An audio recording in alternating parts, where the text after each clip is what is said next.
નમસ્તે. હવે પ્રતિકભાઈની પ્રતિકભાઈએ આત્મહત્યા કરી કે ખુદખુશી કરી. ખુદખુશી ખુશીથી એમણે કર્યું. હવે કે આત્મહત્યા કરી જે હોય, પણ એના માટે એના પછીના દિવસે મેં લડ્ડુ ગોપાલનું ફોટો મૂક્યો હતો અને મેં લખેલું કે તમે ભલે જે કંઈ કર્યું મારા માટે, અમે તમને એ નહીં આપીએ. બેઝિકલી તમે જો ઇન્સેપ્શન મૂવી જોશો ને તો એમાં આત્મહત્યા કરતાં બતાવે છે લેડીને, રેડ લેડીને. તો એ કેમ થાય છે? કેમ કે એ મરવા ઈચ્છે છે કે જે આ ઇન્સેપ્શન ચાલી રહ્યું છે, આખું પરસેપ્શન મેન્ટેન થઈ રહ્યું છે આખું, કે what you she is white and what I write is black, what I write is white and what you she is black, એવી રીતે. તો એ રીતે આખું બધું ચાલી રહ્યું છે. તમે અને આર્ટ છે ને બેઝિકલી બ્લેક છે. આર્ટ પોતે બ્લેક છે. કોઈ પણ આર્ટ હોય, જો સ્પોર્ટ્સ બી એક પ્રકારનો આર્ટ જ છે. તમે એવું કહો કે સ્પોર્ટ્સ આર્ટ નથી તો એ વાત કેવી ખોટી. સચિનની સ્ટ્રેટ ડ્રાઈવ હોય કે રોહિત શર્માનું પુલ શોટ હોય, બધું જ આર્ટ જ છે. એટલે એ બધુંથી દૂર રહેવું પડે જો તમારે પ્યોર થવું હોય ને. બાકી લડ્ડુ ગોપાલ કૃષ્ણ છે જ સ્વીકાર, બાકી રામ બનવું હોય તો એ બધાથી તમારે ત્યાગ કરવો પડે. ક્ષત્રિય થવું હોય તો તમારે બધાથી ત્યાગ કરવો પડે, બાકી કૃષ્ણ તો બધા માટે છે. એટલે ઠીક છે, પણ એ લડ્ડુ ગોપાલને માટે કેમ કર્યું? કેમ કે બાળકો બધું જ જાણતા હોય છે.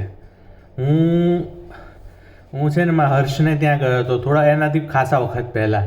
પપ્પા આમ ક્યાંકથી આવવાના હતા ને એમને એરપોર્ટથી પિકઅપ કરવાના હતા ને, ત્યારે છોકરી મને કહે પપ્પા સ્ટોરી કોને. એટલે એના પપ્પાને કે મને કહેતો બેમાંથી એકને સ્ટોરી કોને. એટલે સ્ટોરી એમને જાણવી હતી. હવે મને સાચું કે ખોટું, એની પહેલાં જ્યારે હું ટાઈસમેકમાં હતો ને બહાર બધી વીઆર કરવા ગયો હતો તો છોકરીઓ, ત્યારે મેં મારી પ્રેમિકા વિશે, ધ્વનિ વિશે મેં લખેલું. એના વિશે સંલગ્ન થતું મેં એક બે શેર લખ્યું. આ વખતે તો નહોતા લખ્યા, એ વખતે મારી જોડે જોડાયેલી હતી. તે પછી કોડ કટિંગ થઈ ગયું વિપસનાથી, કે બીજી કોઈ રીતે ખ્યાલ નથી. વિપસના નહોતું કહ્યું ત્યારે, તો એ તો 100% હતું. પણ શ્વાસ લેતો હતો, ઊંડા લેતો હતો, સવાસનમાં સૂઈ જતો હતો, આસાન બ્રીથ એન્ડ રિલેક્સવાળું કરતો હતો. એટલે બરાબર છે. એટલે એનાથી મુક્ત થયો. પણ છોકરીઓ અમે સ્કૂલમાં કેવું એકબીજાને નજર મિલાઈએ ને એટલે આમ નજર મળી એમ કરી અને પછી પાછા આમ કામમાં લાગી જઈએ લખવામાં કે એમાં. એવું બહુ થતું હતું. તો બધી નાની છોકરીઓ, 5-6 વર્ષની છોકરીઓ મારી જોડે એવું કરતી હતી. હવે હું વિચારું કે આ લોકોને કઈ રીતે ખબર હોય? વાંચ્યું કશું નહીં, લખ્યું કશું નહીં, વાંચતા લખતા હજી સુધી શીખ્યા નથી. અને આ વસ્તુ તો મેં લખી પણ નથી પોતે, છતાં એમને ખબર છે. એટલે બાળકો જે જાણતા હોય છે એ આપણાથી વધારે છે. મુંબઈ સ્ટેશન પર હું સૂતો હતો, બધા ભીડની વચ્ચે જ હું સૂતો હતો મુંબઈ સ્ટેશન પર. તો લોકમાન્ય તિલક સ્ટેશન હતું. તો ત્યાં એક છોકરી આમાં હાથ કરે અને આમ લાવે, આમાં હાથ કરે, આમ કરે, આવું મારી આગળ બેઠી એવું કર્યા કરતી હતી. કાંચુ હતી, નોર્થ ઇસ્ટની હશે, ત્યાંની મારી ટ્રેન બી ત્યાંની જ હતી કદાચ. તો એ કર્યા કરતી હતી. હા, આસામની જ હતી મારી ત્યાંથી ટ્રેન. તો એ કર્યા કરતી હતી આવું મને. તો બાળકો અને એમાં છોકરીઓમાં વાળ વધારે હોય, લાંબા ચૂલ, એવું કહે ને આસામમાં. તો આસામમાં શું, વેસ્ટ બેંગોલમાં. તો એ વસ્તુ થઈ હતી. એટલે આ વસ્તુ જાણવા મળી અને પછી મને ખબર પડી કે બાળકોમાં આ વસ્તુ છે. એટલે જ્યારે મેં અસ્તુ કરીને અલ્પવિરામ મૂક્યો ને ત્યારે મને ખબર હતી કે બાળકો હજી પણ આગળ લઈ જશે આ વસ્તુને, ક્યાંય અટકવાનું નથી. એ બાળકો જ છે જે મને ઇન્સ્પાયર કર્યા કરે છે. કેમ કે એમને વાર્તા જાણવી છે, સાર જાણવો છે, સારથી જોઈએ છે એમને વાર્તા નથી જોઈતી. કેમ આપણે ત્યાં હિન્દુઓમાં ના કહેવાય, પણ ભારતીય સંસ્કૃતિમાં વાર્તાઓ પછી સાર લખાતો હતો. કેમ કે દરેકને વાર્તા પછી સાર જોઈએ છે, સાર જાણવો છે કે આની પાછળનું કારણ શું હતું, આ વસ્તુ કેમ મૂકવામાં આવી. લડ્ડુ ગોપાલ કૃષ્ણ મૂક્યું એટલે તમે એને બીજા કોઈ જોડે કનેક્ટ કરો એ ખોટું છે. એ ઇન્સેપ્શનના કારણે મૃત્યુ પામ્યા હતા. સ્ટોરી એ લોકો બહુ જ વધારે સારી રીતે જાણે છે, આપણા કરતાં પણ વધારે જાણે છે. જો એ ઘરડી થઈ ગઈ ઓલી કે તોય શું કહેવાય, એ કયું મૂવી હતું, મૂવી નામ શું, ઇન્ટરસ્ટેલર બીજા ગ્રહ પર હતો પણ એ ત્યાં ટકી ગયો હતો. એની ઉંમર એની એ જ રહી. મારી પણ ઉંમર એને, હું દેખાવામાં ઉલટાનો થોડો નાનો દેખાતો થયો. મારા વાળ સફેદ થતાં અટકી ગયા છે. આ ઉંમર બધા મારા ફ્રેન્ડ્સના વાળ સફેદ છે, કાં તો ઉંમર એમને થોડી ઘણી દેખાય છે, જ્યારે મારે ઘટતું જાય છે, થોડું ઓછું થતું જાય છે. મારા સ્કૂલમાં અહીંયા ટપકા થતા હતા, એ ટપકા થતા થઈ ગયા છે. એટલે curious case of Benjamin button હતું. એટલે તમે જેમ જેમ અંદર ઘૂસતા જાઓ ને, જેટલું ડીપ જતા જાઓ ને, એમ તમે આ વસ્તુ ખબર પડતી જાય. ઇવન તમે આને ચેઇન રિએક્શન કહી શકો છો, જે થયું એ. એટલે મલ્ટિપલ રીઝન્સ છે, બટ થયું છે એ થયું છે, દુઃખદ છે. પછી બીજું કે એ જ સમયે એક વાત મને એટલી ખબર હતી કે આનું શિવમના મેરેજમાં દેવાંશીના પપ્પા, હવે એમનું નામ નથી ખબર, મોટા સીએ છે અમદાવાદના, તો એમણે એવું કીધું હતું કે બેલેન્સ તો કરવું પડે ને. તો આ બેલેન્સ થયું જ્યારે વિરાટ કોહલીની ટીમ જીતી. એટલે વિરાટ કોહલી નેશનલ જીજાજી ડે ઉજવીએ છે ત્યારે ખબર પડી કે હા, કે આ વિરાટ કોહલીની જીતી. એટલે જ્યારે ઇન્સેપ્શનમાં એ બાળકો જોડે પહોંચે છે ત્યારે પણ ચકડી ફરતી હોય છે. એનું રીઝન કે બાળકો આ ઈચ્છે છે કે આ વાર્તા પૂરી થાય, અને ત્યાં જઈ અને એ પૂરી થઈ. થોડું આગળ ગયું, બટ ત્યાં જઈને એ પૂરી થઈ. એટલી વાર્તા પૂરી થઈ. બીજી જે હતી બાકી એ બધી તો રહી જ, પણ બાળકો જ આ ઇન્સ્પાયર કરે છે મને જે કરવું છે. તમને એવું લાગે કે કોઈ વડીલ કરે છે કે કોઈ શું કહેવાય યુવાન કરે છે, કે એ બધા તો કરતા, એ વિચારો આપી શકે. વિચારો તો મને ઘણા બધા આવે છે, પણ આ ધક્કો જે વાગે છે એ એનર્જી એની છે. હિયાન, હું નિસર્ગને બીજો છોકરો આવ્યો ત્યારે હું ગયો હતો, તો એ મને આમ પગ કાઢીને બતાવે હિયા, એટલે મને પગે લાગ કે મેં તને હેલ્પ કરી છે એમ.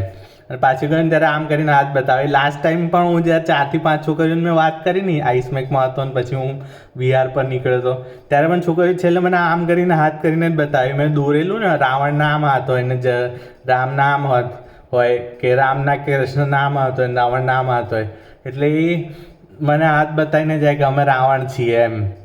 એટલે એને બધી છોકરીઓનો વાળ છે ને, ધ્વનિના જે વાળ આટલા હતા ને, એ ટાઈપના જ વાળવાળી બધી છોકરીઓ હતી. એમાંથી 3, 4, 5 જોઈ, એમાંથી 3 એવી હતી, મને યાદ છે એવું. પછી આ હિયાના બી વાળ એ ટાઈપના જ છે કદાચ, ખબર નહીં, બટ આવું ચાલ્યા કરે છે. અને હિયાએ બી આમ કર્યું હતું. અને એમાં બી છે ને બ્લેક એન્ડ વ્હાઇટ વચ્ચે શું કહેવાય, ટસલ હોય છે કે અમે શ્યામળા છીએ એટલે અમને પ્રેમ નથી કરતા, રાધા ક્યું ગોરી મેં ક્યું કાલા. એટલે અને ગોરી હોય તો એવું થાય છે કે મને કેમ પ્રેમ નથી કરતા. એટલે છોકરીઓને બી નાનપણથી આ બધી વસ્તુઓની ખબર પડતી હોય છે કે હું ગોરી છું એટલે મને પ્રેમ થાય છે, હું કાળી છું એટલે મને પ્રેમ થાય છે. ધ્વનિ ગોરી હતી એટલે એને પ્રેમ કર્યો, હું કાળી છું એટલે મને ના કર્યો. મને મનમાં એવું કશું નથી. જેન્યુઅનલી હું ડિક્લેર કરું છું, કે હવે ડિક્લેર ઘણીવાર કરવું પડે છે. બાળકો માટે તો ખાસ કરવું પડે છે, કે ઘણીવાર બાળકો માટે બી એવું હોય છે કે મારું છોકરું કાળું છે, આનું છોકરું ગોરું છે, તો આ સારું. એવું જરાય ના હોય. કોઈનું બી ગોરું હોઈ શકે, કોઈનું બી કાળા ધોળાથી, કે કૃષ્ણ કાળા હતા તોય બધાને પ્રિય હતા, અને રામ ગોરા હતા તોય બધાને પ્રિય છે. એટલે કૃષ્ણ પ્રિય જ છે, પણ કહેવાનું તાત્પર્ય કે બધા પોતપોતાની રીતે મદદ કરે છે. એટલે જ મેં જ્યારે કુંડલીની જાગૃતનું મૂક્યું હતું ને, ત્યારે મેં બ્લેક એન્ડ વ્હાઇટવાળી જે સરપંચ નીકળ્યો હતો બહાર, એ ટાઈમિંગ એણે જ ગોઠવી આપ્યો હતો. મેં તો કશું નહોતું કર્યું. માછલી જ માટલામાંથી એ ટાઈમે નીકળી, ફોટો પાડવો હતો મારે, નીકળ્યો. આગળ લિંગ જેવું હતું, પાછળ માટલું ગુદા જેવું, આપણો કૂલો હોય એવું, અને એમાંથી સરપંચ નીકળતો હતો. એટલે માછલી જ હતી, પણ એ આપણી કુંડલીની બ્લેક એન્ડ વ્હાઇટ હોય, જેમાં બ્લેક અને વ્હાઇટ બંને તત્વો રહેલા હોય, તે નીકળી હતી. એમાં ઝેન ફેમિલી મેં મ્યુઝિક મૂકેલું. એટલે ફેમિલીમાંથી કોઈક જવાનું છે એટલું મને ખ્યાલ આવી ગયો હતો એ ટાઈમે, પણ કોણ એ મને નથી ખબર. એટલે જ મેં એના પછી મારા મમ્મી પપ્પા અને દાદાને શું કહેવાય કમર પર હકીમનો કોઈક પથ્થર આવે છે એ મેં બાંધેલો, દાદાને, મમ્મીને અને પપ્પાને. અને વાસ્તુનું બધું શીખતો હતો. એ બધું તો હવે છોડી દીધું છે, કશું બહુ મતલબ મને લાગતો નથી, કેમ કે જે થવાનું હોય છે એ થાય જ છે. ફિક્સ હતું. હવે એટલી તો ખબર પડી ગઈ હતી કે આ બધું કર્યું જોઈએ, પણ જે થવાનું છે એ થાય જ છે. એટલે એ ત્યાંની સ્ટોરી પ્રમાણે બધું કામ થયું, એટલે આપણી સ્ટોરી કરતાં ત્યાંની સ્ટોરી વધારે સ્ટ્રોંગ હોય છે એ માનવું રહ્યું. અને જેમાં તમે માનો એમાં તમારું કામ થાય. હવે ક્રિસ્ટોફર નોલન મને સૌથી વધારે પસંદ છે એઝ એ ડાયરેક્ટર, એટલે કદાચ એ કામ કરતું હોય, કોને ખબર. એટલે આ વસ્તુઓ બધી થઈ, એટલે એવું ના સમજશો કે કોઈએ કશું કર્યું છે, કોઈએ અમારા પર જાદુ ટોના કર્યા છે એટલે અમારી જોડે આવું થયું. ના, આ નિશ્ચિત જ હતું, થવાનું જ હતું. બસ કોણ થવાનું છે એ નક્કી નહોતું, એ બી નક્કી હતું, સોરી એ બી નક્કી હતું, એટલે થયું. પણ એ હવે મુક્ત થયા છે. એનું કારણ કેવું છે કે નિયો કરીને તમે જુઓ તો મેટ્રિક્સમાં હતું, અસ્તોમાં સદગમાય મૃત્યુમાં અમૃતમ ગમાય, એ મૃત્યુમાં અમૃત ગયા છે બેઝિકલી. કેમ કે નિયોને પૂછ્યું હતું કે તારે પાછા જવું છે કે મૃત્યુ લેવું છે, તો મૃત્યુ લીધું ને તો એ પાછા સૂર્ય બની ગયા, અને સૂર્યવંશી હતા રામ. એટલે એ પોતે એ ખુદ ખુશી જ કરી છે એમણે, અને એના કારણે પાછા આગળ વધીને ત્યાં જે સૂર્ય તરફ જવાનું હોય ત્યાં તરફ પ્રયાણ કર્યું. ઇવન મેં એક શાયરી લખી હતી, કોઈ કરે તો કહેવાય છે આપઘાત, અને શું કરે જો રામ તો એને કહેવાય છે જળ સમાધિ. એટલે જળ સમાધિ લીધી પ્રતિકભાઈએ, તે સૂર્ય એ એઝ ગુડ એઝ રામની જળ સમાધિ બરાબર જ છે. હા, સ્ટોરી એવી નથી, માણસ એવા નથી, પણ લીધી તો જળ સમાધિ જ છે. એવી રીતે કૃષ્ણનું બી આખું જળ સમાધિ જ છે. એમનો આખો વંશ જ આખી ઓલી શું કહે દ્વારિકા નગરી દરિયા નીચે છે એવું કહેવાય છે. મેં નથી જોઈ, કહેવાય છે, બરાબર. એટલે આ બધી સ્ટોરીઝ આપણને શીખવાડે છે, સાર આપે છે. આને પૂજ્યા કરવાથી કે આનામાંથી શીખવાના બદલે આના ગાર્ડન જેમ ભક્તિ કરવાથી કોઈ મતલબ નથી. કેટલું બધું વેસ્ટર્ન કન્ટ્રીઝ શીખે છે અને એમાંથી સ્ટોરી બનાવે છે અને કેટલું બધું આગળ લઈ જાય છે એને, અને કેટલું ડીપલી એનું રિસર્ચ કરે છે. ઇવન જો ઇન્સેપ્શનમાં બધા સૂતા હોય છે, મેટ્રિક્સમાં બધા સૂતા હોય છે, આપણે વિષ્ણુ પણ બધા સૂતા હોય છે જે બેલેન્સ કરે છે. વિષ્ણુને બેલેન્સ કરતાં કહેવાય છે, અને આ બંને મૂવીમાં બધું બેલેન્સ કરતાં શીખવાડવામાં આવે છે. એ વસ્તુ બી આપણે ક્યારેય શીખ્યા નથી કે ઊંઘવાથી બી ફાયદો થાય છે. હું તો ઊંઘું છું, ખાસું ઊંઘું છું, પણ ફાયદો થાય છે એ આપણે જાણતા નથી. એટલે એ પણ શીખવું જોઈએ, ઊંઘ લેવી જોઈએ, વ્યવસ્થિત પૂરતી ઊંઘ તો લેવી જ જોઈએ. એટલે આ બધું મને જાણવા મળ્યું છે. અને આ પ્રશ્ન હતો કે તમે લડ્ડુ ગોપાલ કેમ મૂક્યો અને બીજો કોઈ ભગવાન કેમ ના મૂક્યો, કૃષ્ણ જ કેમ મૂક્યા, તો આ વસ્તુ છે. એટલે મારે એ જણાવવું હતું એ મેં જણાવ્યું. નમસ્તે. તમે સમજ્યા હો તો ઠીક, ના સમજ્યા હો તોય ઠીક છે. નમસ્તે. Thank you.